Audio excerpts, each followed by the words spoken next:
Hello and welcome back to the Americano Show. Today I am delighted to be joined by Robert Bryce, who is author of the brilliant Substack, Robert Bryce's Substack, and he writes about energy with great expertise and authority. And we are, of course, going to be talking about Venezuela and energy, because, Robert, there's a lot of sort of media back and forth about whether this is all about oil, whether the strike on Venezuela is all about oil. I think the answer is, of course, it is at one level, but that doesn't tell us the whole picture. Is that a fair summary? Well, yes, but let's be clear. I mean, the U.S. did not do two wars in Iraq because Saddam was exporting dates, and we didn't strike Maduro and effectively kidnap Maduro out of Venezuela because Venezuela exports bananas. It's about oil. Oil is the base of power for a lot of countries, and it is the world's single most important commodity. So, of course, this is about oil. Hello, duh. I mean, let's be real. And you can take my word for it, or you can listen to what Secretary Rubio said on Sunday on Meet the Press. He said, we don't need Venezuela's oil, which I'm not exactly sure that's correct, but we can talk about that. What we're not going to allow is for the oil industry in Venezuela to be controlled by adversaries of the United States. And of course, he was talking about China and Russia.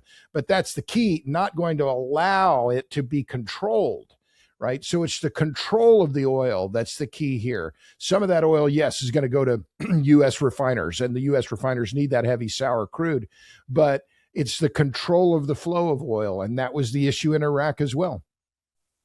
Well, yeah, there's 2 points there worth exploring. One is this idea that it's not necessarily about America having oil. It's about China and Russia not having it. Exactly.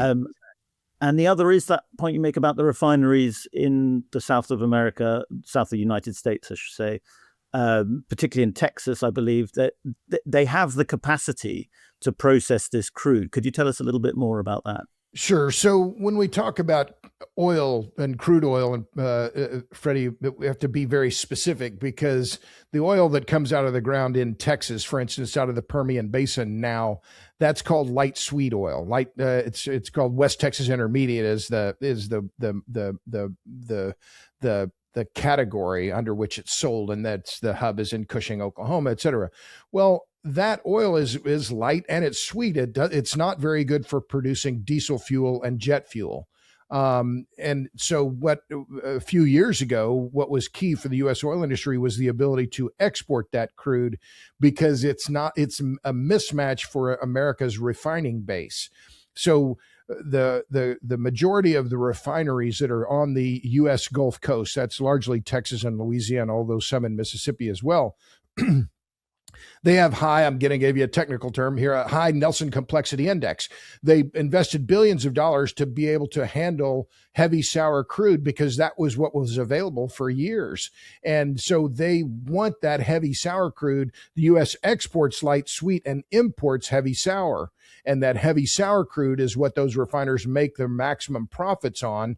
And it's also a better crude for producing diesel fuel and jet fuel. So it's not just about a barrel is not a barrel is not a barrel. The refiners need a certain type of feedstock, and the Venezuelan crude for years has been was one of the ones that they counted on. Mexico, Nigeria, some Arab countries, other OPEC countries provide that heavy sour, but that Venezuelan crude is important not just for American refiners, but global refiners as well.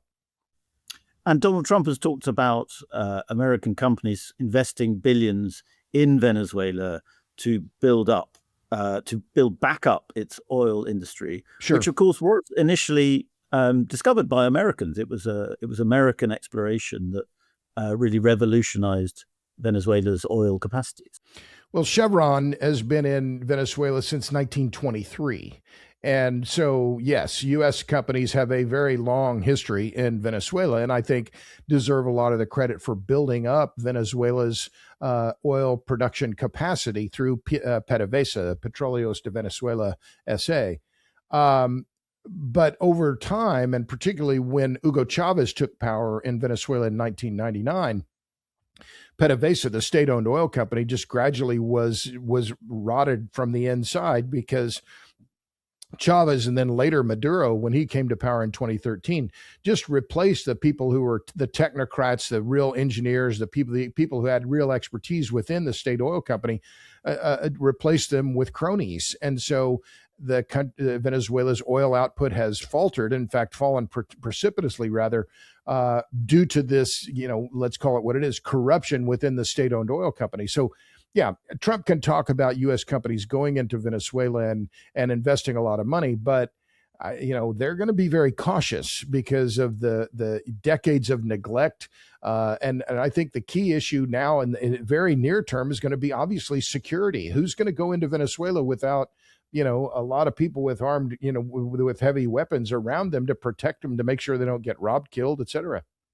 Well, this is where the sort of regime change debate kicks in, because the administration are quite keen to avoid sounding as though they're doing regime change in sort of Iraq or Afghanistan style.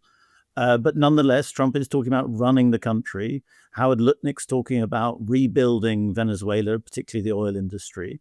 And that is going to take a lot of time and money, American time and American money to do. But it sounds easy, doesn't it, Freddie? I mean, it just sounds, we're just going to replace the guy at the top. But yeah, remember I've written a lot about Iraq and what happened in Iraq, particularly in the wake of the first Iraq War and the second Iraq War. Well, the first Iraq War, remember, Saddam stayed in power, but his grip on power was loosened. And then the second Iraq War was critical because then we captured Saddam, right? And then he was later executed by the Iraqi government. But what happened, particularly after the second Iraq War, was the corruption just went crazy, and it was throughout the government. And how many billions of dollars have been lost in the post second Iraq War era in Iraq, no one knows, right? But the money just bled out of the country. And I fear that this is what's going to happen in Venezuela. When, the kleptocracies, once they start, they're very hard to get rid of. And you see this in countries, failed states, failed petrostates like Nigeria, where you've had generations of corruption. Well, I'm not going to say it's impossible to eradicate, but it's damn difficult. And so I think that is among the myriad challenges now after the extraction or kidnapping or, the brought to justice of Maduro. This corruption is going to be probably the biggest single issue the U.S., along with the physical security. The corruption is going to be one of the biggest issues the U.S. has to deal with. And what might make it easier, in perhaps a rather cynical sense, is that the Trump administration is far more mercantile about this than the Bush administration was with Iraq. Their agenda is quite clear, and it is for America's benefit specifically. Sure. That will do things about oil and so on. They're not going to talk about democracy, or they seem reluctant to talk about building up democracy in Venezuela and so on. Right. And that's interesting, isn't it? That the rhetoric is, we're just going to hand the keys over to Maduro's other cronies. Well, what makes them believe that Maduro's cronies are going to be any different than Maduro was himself? That's the key. I don't understand how that is going to play out. I just think that there's been, there's parts of this whole operation that I look at and I think, damn, I mean, truly impressive. Like, you could go right and march right in, fly right into Caracas and extract this guy from this heavily fortified compound. I mean, from a military standpoint, it's pretty damn impressive, but that may be the easiest part of the whole thing. I suppose the Trump administration official would say, well, the thing that will make them change is what we did with Maduro, because we can, Delcy Rodriguez will know full well if she doesn't play along with what America wants to do, they can do the same thing to her. Well, sure, but I'm just thinking out loud. I'm wondering what the cost of capturing Maduro was. I mean, if you count let's just, how much jet fuel did they burn, right? How much did all those 100 and some odd aircraft, what was the cost of all that stuff, right? So we don't, the U.S. is not like the U.K. We don't have infinite amounts of money. We're deeply in debt, in fact. And so do we really want to keep going in and saying, you don't like that? We're going to come in and snatch you out of there and fly you to New York too. No, I mean, at some point we're going to have to find people that can be trusted. But it's not, when I say us, who can Chevron deal with? Who can Exxon or ConocoPhillips, which had a big presence in Venezuela for decades? With whom will they deal? How are they going to make things work? And it's not just, and I published a piece about this yesterday. Remember, the oil is the focus right now, but the key issue is they got to be able to keep the damn lights on. And this is I would argue the electricity and the food situations are the ones that are going to be the ones that have to be dealt with just in the next few days, because, once the lights go out, after about 3 days, things get nasty. Well, yes, I read that Substack. It's very interesting that electricity is the immediate problem, as you say. And I thought what was very interesting about the strike was this the speed with which US forces knocked out Caracas's electricity grid. Sure. And that was through, it seems like, bombing, but also it's been insinuated quite sort of clever infrastructure technology. Yeah. That is an interesting side point, is it not? That now great powers, increasingly with electrification, will have this ability to turn off and turn on switches in other countries that can shut down infrastructure. Exactly. And this is the point that I made at the beginning of my article, which is that when in any kind of military effort, right, the way you sow confusion and backfoot your opponent is to knock out their power, either through cyber attacks, which has been one of the things that's been implied in Venezuela that occurred, and through bombing. And the energy minister in Venezuela said that, in fact, after the attack, that high voltage transmission facilities near Caracas had been bombed. So but here's the key, Freddie, is that it's easy to bomb that stuff. It's easy to bomb the grid into oblivion, which is what the U.S. did in particular during the first Iraq war. And in fact, the U.S. has done this in major military conflicts all the way back to Korea, attacking electric grids. So it's easy to destroy it. Building it up, that is a whole different story. And now we have in post Maduro, well, who's going to be in charge of paying the linemen? Who's going to pay the electricians? What money are they going to use to buy the transformers, the switch gear, all the other kit that is needed to make the electricity flow? Because at the moment, it seems, I think Caracas still seems to be major shortages and outages going on in Caracas still. The answer to your question has to be America, unless they just want to let Venezuela live in a state of dark anarchy. Well, I think that assessment at the moment sounds correct. You can revive a grid fairly easily. I mean, let's be clear. You can get, a bunch of Caterpillar diesel gensets and, 2-megawatt systems run on diesel fuel, and you can place them all around the city and you can get the electricity back on. Okay, well, that could happen. And it's a point that I made in my article that I published yesterday. Maduro's gone, the blackouts aren't, is the title. And I think that was exactly right. That, you can knock out the grid. And remember, Venezuela's electric grid had been in tatters before the U.S. attack. Under Maduro, electricity generation in Venezuela has fallen by nearly 40%. That's in the last 12 years.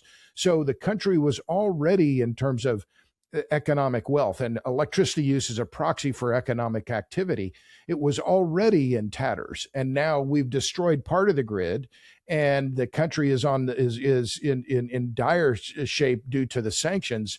Well, electric grids run on money. They run on cash. You need diesel fuel. You need, fuel. You need natural gas or nuclear power, coal, whatever it is. But the fundamental reality is that grids run on money. And if you don't have any money, you don't got power. Well, the Venezuelan My mother would not like that. You don't got power, but she's dead now, so I'm okay. Right? You don't got power. You don't got juice. Theft is the enemy of light is the line that I use, and Venezuela has been a kleptocracy for decades now, and so if theft is embedded embedded in the community, in the society, it's going to be very hard to eradicate and very hard to make the grid work properly. Well, and theft is embedded in the fabric of other Latin America countries too. And in the last few days, we've heard Donald Trump talking about, possibly Colombia might be next, Sure. Cuba, which you mentioned in your piece. The Cuban electricity grid is infamously faulty and doesn't really work. This is a problem that could spread all over Latin America quite quickly, with or without U.S. input. I would agree with you partly. I think it's the key there is not necessarily the rest of Latin America, because Colombia has different systems, and that country right now appears fairly stable. The one to watch is Cuba, because I still call it the Castro regime, but it is the remnants of the Castro regime still in power now. Fidel came to power in 1959. It's incredible that they're still there, but the reality is that the remnants of the Castro regime, or the Cuban regime today, the kleptocrats in Havana, depend and have been really kept in power, and I mean by that political power, by the 50,000 barrels a day of Venezuelan oil that's been flowing from Caracas to Havana. But now that oil's out. I mean, that oil is out of the question. And in a little bit of synchronicity here, or maybe it's happenstance, there was a blackout, an island-wide blackout in Cuba from early Saturday morning. That was when the U.S. snatched Maduro, until early Sunday morning. So and why did that happen? Well, because the Cuban grid, like the Venezuelan grid, is in tatters, and nearly all of the electricity that's generated in Cuba is generated with fuel that comes from Venezuela. Well, without that oil that has been coming from Venezuela, Cuba's grid could go dark, and completely dark, and not come back on within the next week or two. Well, in the American National Security Strategy document that was published towards the very end of 2025, it was very clear that its agenda in Latin America, in the Western Hemisphere, was to be more assertive where it was needed, but also to foster among Latin American countries that it's better to work with us than it is to work with China and Russia. Yeah. Because we are open to innovation, enterprise, and so on. And that makes sense to a lot of people. But if what you're describing is the case, and I'm sure it is, America is going to have to show that it can provide power quite quickly, or help Venezuela and Cuba, if it comes to that, recover their power abilities pretty fast, or the Cubans and the Venezuelans and other Latin American countries are not going to think of America as somebody that they want to do business with. Well, you may well be right, but as you're saying that, what comes to mind is in this new Donroe doctrine, right, the successor to the Monroe Doctrine, is that the U.S. and Trump has said, well, Latin America is our backyard, and we're not going to allow the Chinese or the Iranians or the Russians to come and put bases in our backyard, which somewhat similar and reminiscent, in fact, of the Cuban Missile Crisis in the early 1960s, where the Russians were going into Cuba, and the U.S. said, no, we're not going to allow that. Well, we're still living. What's old is new again. But I think that's different now is not necessarily just the influence game of the U.S. and Latin America. It's also the resource issue. And, that was where we started talking about oil. Well, Venezuela is the Saudi Arabia of Latin America, 300 billion barrels of oil. Well, even if that's overstated and it's only 100 billion or only 80 billion, it's still a massive, massive resource. And the reason that Maduro mattered to the U.S. was because he controls that resource. We can, I understand all this narco terrorism and narco this, narco that. The amount of drugs coming from Venezuela to the U.S., the number that I've heard is something like 3% of all the illegal drugs coming into the U.S., 3% or single digits coming from Venezuela. It's not in the grand scheme of things and America has a huge appetite for illegal drugs. That's not a big story. What is the story still is the resource play. And I think that, this just makes sense. Let's be clear what is really going on here. I don't necessarily think Mike Wirth at Chevron went to Trump and said, hey man, our refineries need that heavy oil. I don't think that's overstating the case, but I do think the resource play here is the obvious underlying rationale at work. And it is in some ways, as when you were talking about it, the counter to China's Belt and Road Initiative in Asia and other parts of the world, Africa. Well, you made it quite clear at the beginning that it's not a simple case of turning on a switch or turning back on a switch or anything like that. And certainly with oil, it's not a case of just, turning on a tap. But how long do you think it does take to rebuild the Venezuelan oil industry? And I mean, how quickly could American companies do it? Well, as you're saying that, I'm thinking about the U.S. nuclear industry. And the line that I use on U.S. nuclear power is that it didn't decline over a year or two, it declined over decades. Well, the same thing is true of Venezuela's oil industry. It didn't decline in a year or two. It's not going to come back in a year or two. It's going to take years and maybe even a decade. And that oil, I mentioned earlier, it's heavy, sour crude. Well, because it's so heavy, you have to have special techniques to bring it out of the ground. You have to heat it up under the ground, and then when you get it above the ground, in many cases, you have to blend it with another liquid called a diluent to make it more easily transportable. So this is no simple job. It's not like Midland, Texas, where you can just go out there and put in a drilling rig and hook it up to the pipeline and you're good to go. No, you have a state-owned oil company that's been in charge of this industry now for decades. It has run on spare parts and, as we say in Texas, spit and baling wire for years. And the U.S. and multinational super majors, U.S. companies are going to go in there. They're going to have to replace not just the pumps. They're going to have to replace pipes. They're going to have to bring in new drilling rigs. They're going to have to bring in a whole lot of new technology, and they're going to have to bring in people and American engineers, American roughnecks, drillers, people who will stay in Venezuela. And what are you going to need to have to allow that to happen? You're going to have security. You're going to have man camps. You're going to have electricity. You're going to have stable supply chains where things don't just disappear. So it's going to be a years-long project to stabilize Venezuela's oil industry and before significant quantities, and I'm talking millions of barrels a day of Venezuelan crude, come back into the global market.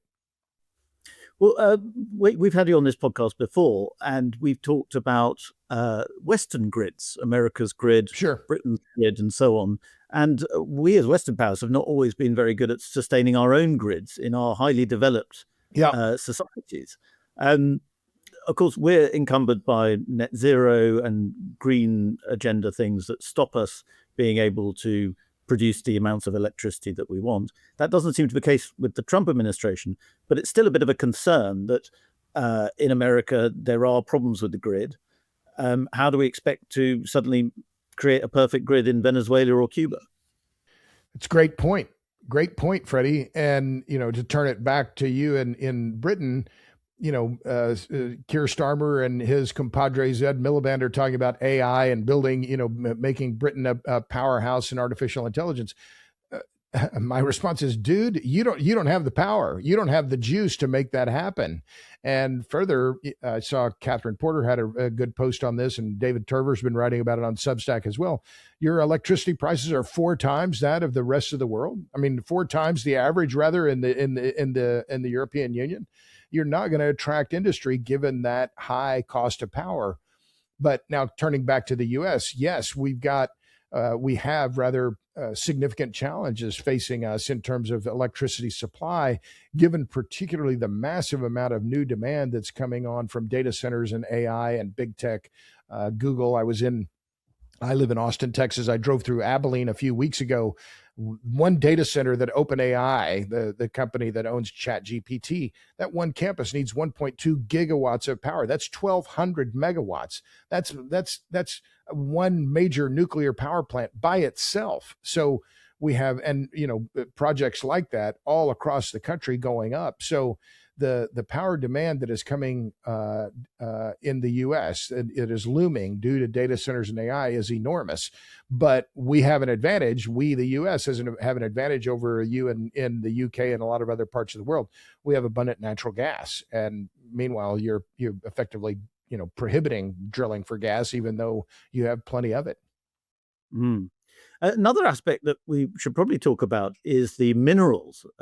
Howard Lutnick talked about this, that Venezuela not only has a lot of oil, it's also got very important minerals. And there's also this conversation going on about Greenland, and it's understood that Greenland, while also being strategically important as far as America's national security is concerned, also has a large amount of rare earth materials, it's thought, and other minerals that are clearly on the Trump administration's collective mind. Well, that's true. And a lot of those rare earths that are in Greenland are also here in the U.S. I honestly, when I hear the rhetoric and this bombast about Greenland, I kind of shake my head, Freddie, because I just can't quite get my mind around how Trump thinks this is going to happen. Greenland and Denmark ain't Venezuela, right? This is a different story altogether. And in some parts of it, I think it may be a head fake, because I don't necessarily believe that the U.S. has to seize Greenland in order to get enough lanthanum and dysprosium and terbium and all the other rare earths. The rare earth mining capacity in the U.S. is there. We have to build the mines. We have to do the projects. And further, I think that the part that to me is a head fake is that you can have the substance, you can have the raw ore for rare earth elements of whatever, they're the light end elements and the heavy elements and rare earths, but you have to process them, you have to refine them, and then you have to fabricate them into magnets. And this is what China has been focused on for now since the days of Deng Xiaoping in the early 1990s. So the mining, yeah, okay, fine, but it's not, to me, this overemphasis on the mining loses the perspective of the rest of the supply chain that also has to be solved. So I don't know. I'll believe the Greenland story when I don't even know the capital of Greenland, when we've got a U.S. flag flying over the capital of Greenland, whatever that place is called. I don't even know. What you're talking about there makes me think about copper, because electrification, which you write a lot about and you know a lot about, we always hear that that's going to require an enormous amount of copper. What are copper reserves like in America? Is there enough copper available for the sort of future electrification of the world? Well, again, this is another key question in terms of where, from where will all of this material stuff, all of the things that we're going to need in the remainder of the 21st century, from where will they come? And this is one thing that China has been actively doing now for years, particularly in Africa. Look at what they've done in Congo, where they've effectively monopolized the mining and production and refining of cobalt. So that's another element used in batteries, used in electric vehicles. But copper is absolutely a key to electrification. And the commodity traders have been talking for years about the fact that the supply of copper is insufficient to meet looming demand. There have been numerous reports on this. So we've seen in the commodity markets copper prices soaring. I don't know if they've hit $6 a pound yet or not, but I'll look it up. But what we've seen in the last few months is an absolute tear. Copper, like gold and silver, has been on an absolute tear. And the key there, when we're talking about mining, Freddie, is that the development and production of new mines takes not just years, it takes decades. The latest data from S&P Global says that mines that start now, that are discovered now, could take 20 years for them to actually come online and start actually producing ore. Well, then you have the ore, then you have to refine it, and you have to smelt it, et cetera. So, the second follow-on point to that is, and McKinsey did a great report on this not too long ago, was that since 2000, effectively all of the copper smelting capacity on the planet has been built in China. So I think the West has largely sleepwalked into this commodity situation where China has dominant roles in effectively all of the strategic elements, and the U.S. and the Western Europe have just have sleepwalked into this thinking, oh well, the market will solve it. Well, the market will solve it until it doesn't, and until China decides, well, oh, you like rare earth elements, you need that dysprosium, that terbium for your electric vehicles or for your fighter jets. Yeah, we're not ready to sell that to you. And we've seen that already last year, where China placed an embargo on those strategic elements. Well, it does seem like America and the West have been sleepwalking through this, but certainly with the Trump administration, it feels like America's waking up to these realities. I suppose the question then is, can America and can the West catch up if it commits to it in time? I think the answer is yes. The question is, what does in time mean? Again, as with the Venezuelan oil industry, it didn't decline over a year or two, it declined over decades. The U.S. nuclear industry didn't decline over a year or two, it declined over decades. For the U.S. and the West to respond to China's dominance in strategic elements will take, I think, decades. Now, that said, I think that there are things that can be done in the very near term to address this, including stockpiling of certain critical commodities. But the other key thing, and I think we've talked about this before, is that the U.S. is going to have to reinforce strategic alliances with key partners. And Trump did this, in fact, with Japan. I've forgotten the new prime minister of Japan's name. They call her the Japan's Margaret Thatcher. One of the first things that Trump and the new prime minister in Japan did was sign an agreement on rare earth elements and strategic commodities. So it's going to be the U.S., Japan, maybe Malaysia, but also Canada and Australia, where there are massive amounts of strategic commodities, strategic elements, including rare earths. The U.S. is going to have to reinforce its alliances with those key allies to say, we're going to counter China's dominance in strategic elements, and we're going to work on it together.